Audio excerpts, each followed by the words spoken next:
যেতে না শুনতে হয়। আমার উপলক্ষে আপনারা মেয়েদের পার্লারে আসতে পারলেন, এটা তো বিশাল একটা ব্যাপার, সত্যি বিশাল ব্যাপার। আমাদের আনন্দ লাগছে। আচ্ছা আপু, যদি ভুল করে কোনো পুরুষ ঢুকে যায় তখন তার কি মায়ের খাওয়া ছাড়া কোনো উপায় আছে? তাহলে কি আপনারা মনে করছেন আপনারা পুরুষ না?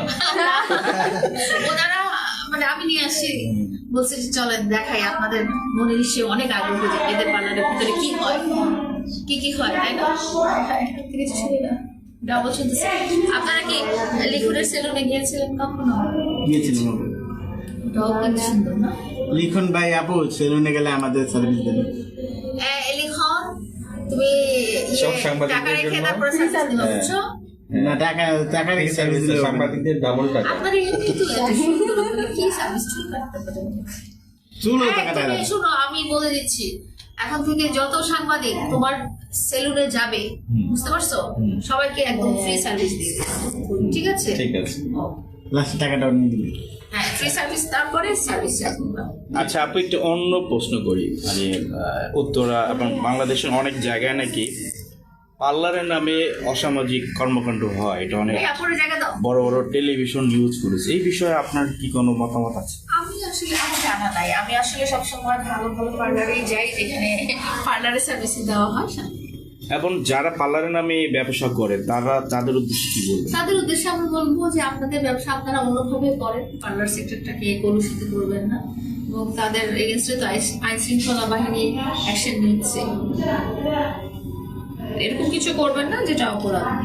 আপনি অন্যরকম অনেক রকম ব্যবসা থাকতে পারে। আমি আপনাকে খুব ক্লিয়ারলি বলি, যেমন বাংলাদেশে দৌলদিয়া বা আগে কি ছিল, নারায়ণগঞ্জে যেটা ছিল টানপাড়া, টানবাজার, হ্যাঁ, এখানে যারা দেহ ব্যবসা করে তারা কিন্তু লাইসেন্স প্রাপ্ত কর্মী, তাদের কিন্তু সরকারি লাইসেন্স আছে। হ্যাঁ, তো এই কাজটাকে আপনারা গালি হিসেবে নেন, বকাঝকা হিসেবে নেন, কিন্তু এখানে যারা কর্মী আছে তারা কিন্তু লাইসেন্স প্রাপ্ত, তারা কিন্তু সরকারিভাবে স্বীকৃতপ্রাপ্ত। তো আপনারা এই ধরনের কাজ যখন করবেন, আপনারা ওই জায়গায় যেয়ে করবেন, কিন্তু তারা পার্লারের ভিতরে করেন না। হ্যাঁ, ওরকম স্পেসিফিক জায়গায় আছে। আচ্ছা আপু, দুইটা জায়গার নাম বললেন, নিষিদ্ধ বললি, কখনো কি যাওয়া হয়েছে আপনার আশেপাশে? না, আমার কখনো যাওয়া হয় না, বাট আমি শুনেছি তারা খুব মানে মানবিক একটা লাইফ লিড করে না।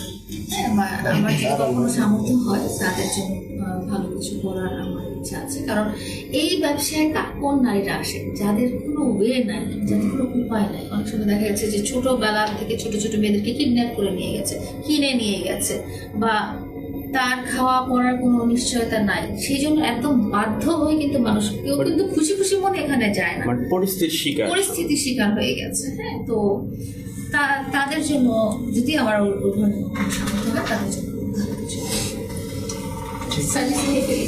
আচ্ছা, ঠিক আছে, না একটু বলবো হেয়ার সার্ভিস নিচ্ছে আমাদের এদিক থেকে, এদিক থেকে।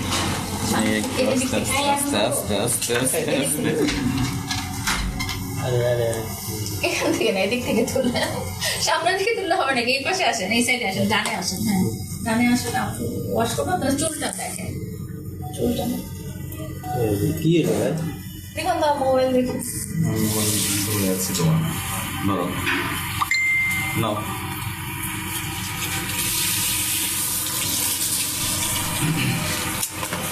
ভাই আপনি বারবার ডাক দিয়ে আমরা শুনতেছেন না কিন্তু আপনি দুই হাতে হালকা একটু মিলে এলো মোবাইলটা মিলে এলো।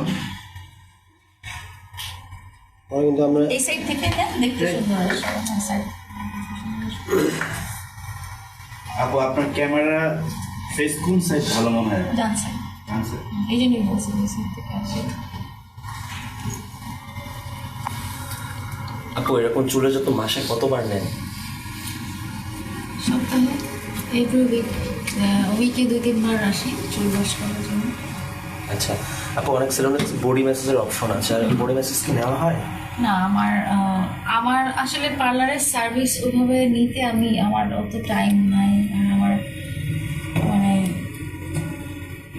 অত এফোর্ট দেওয়ার স্কোপ হয় না। আমি চুলটা ওয়াশ করতে আসি, এটা আপনারা জানেন যে আমি চুল আছড়াই না, চুল ধুই না, পার্লারে আসি এটা করার জন্য। আপু এটা কি দিলেন একটু বলবেন? কি দেওয়া হচ্ছে? শ্যাম্পু নামটা একটু, নাম কি শ্যাম্পু?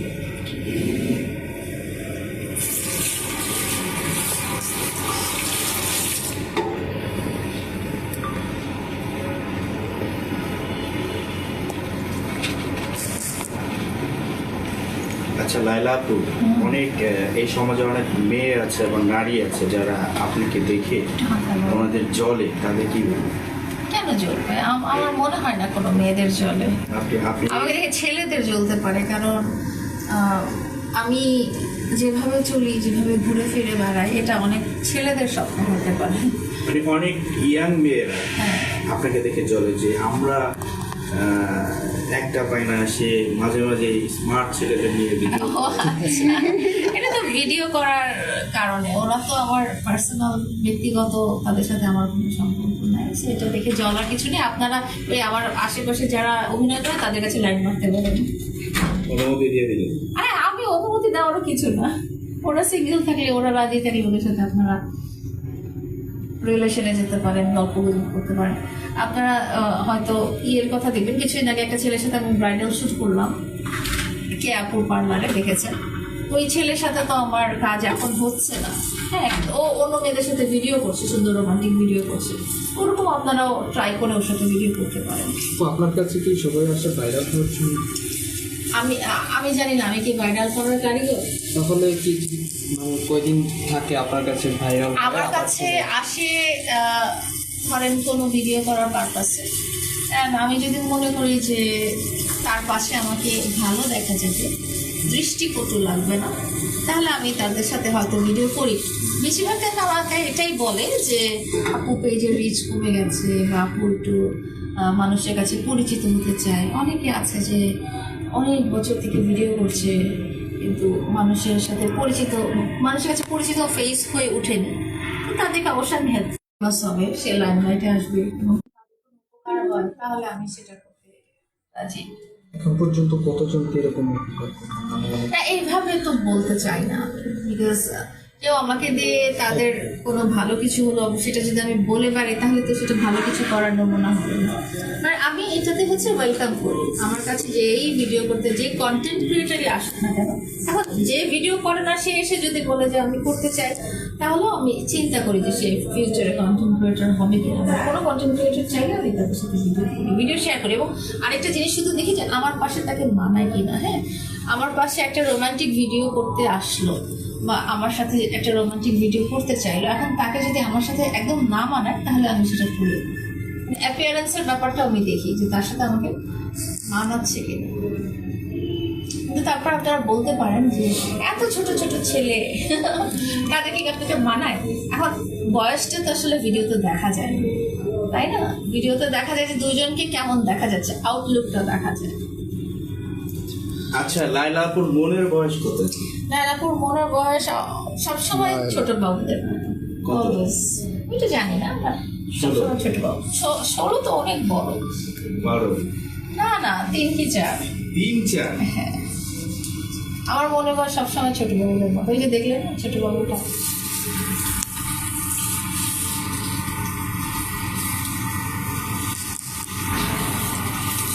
বলেন আপনারা কি খাবেন আমাকে দুপুরে?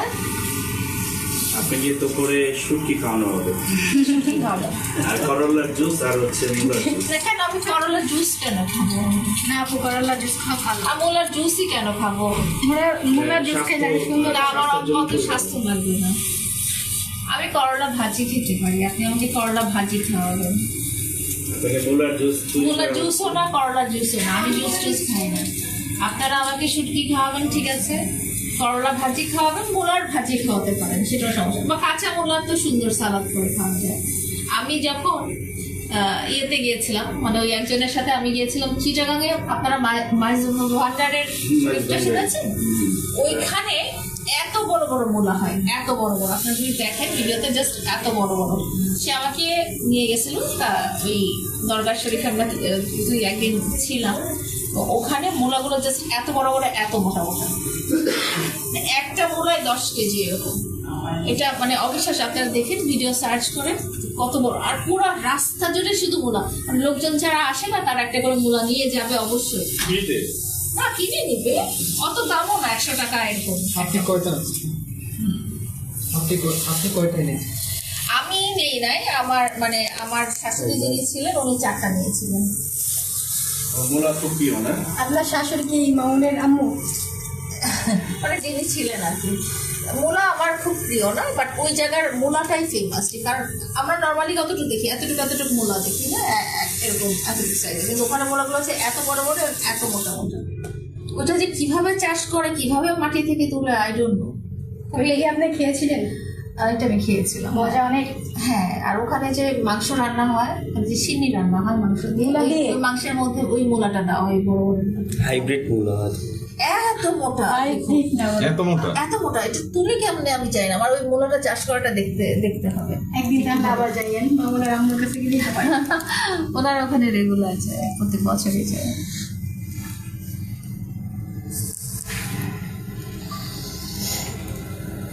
আপনি পায়ে পেডিকিউর করবেন, আমার পায়ের মতো হয়েছে আপনার পা।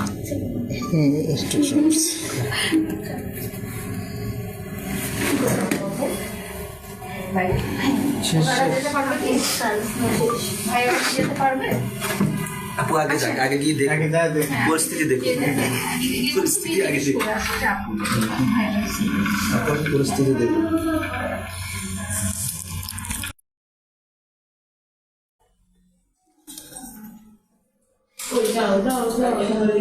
বলেন আমার ফেভারিট কালার কি? হলুদ। আপু আপনার চুল কি সব সাদা হয়ে গেছে? হ্যাঁ, সব সাদা হয়ে গেছে। কালো করতে পারছেন? কালো করতে আসেন, আমি চুল ধুইতে আসছি। পুরোটা সাদা হয়ে গেলে দেখতে অনেকটা স্টাইলিশ লাগবে। অ্যাশ কালার হয়ে যায়। যেমন এক সময় মামুন করতো। আর দুনিয়াতে আর কেউ সাদা করতো না, না ওই একটা মানুষের সাদা ও প্রথম মনে হয় ওই ঘুরছে। ও যদি করে তাহলে হোয়াইট কালারটা কি ওর জন্যই বানানো হচ্ছে? তখন আপনার সাথে দেখা হয় না, ওই যখন হোয়াইট কালার করছিল মনে হয়। যখন আপু আখতার আলী খান। আচ্ছা, আসলে লাইলা আপু ফেভারিট কালার কোনটা? সবুজ। ও আমার রেগুলার ভিডিও দেখে। আমার এটা আমার পার্সোনাল কি হয়েছে? আপু আপনাকে দিচ্ছি না, আপনি টেনশন করবেন না। হ্যাঁ, না ওটাকে নিতে সমস্যা নেই। লাইলা আপু মিস করে না, কিন্তু মাঝে মাঝে স্বপ্নে দেখে। সবই দেখি না। আপনাকে একটা প্রশ্ন করি, জি আপু বলেন। কিছু মনে করবেন? না না, একদম সত্যি কথা বলবেন? একদম সত্যি কথা। ঠিক আছে। আপনি কি এখন আগের মতো আমাকে মিস করেন?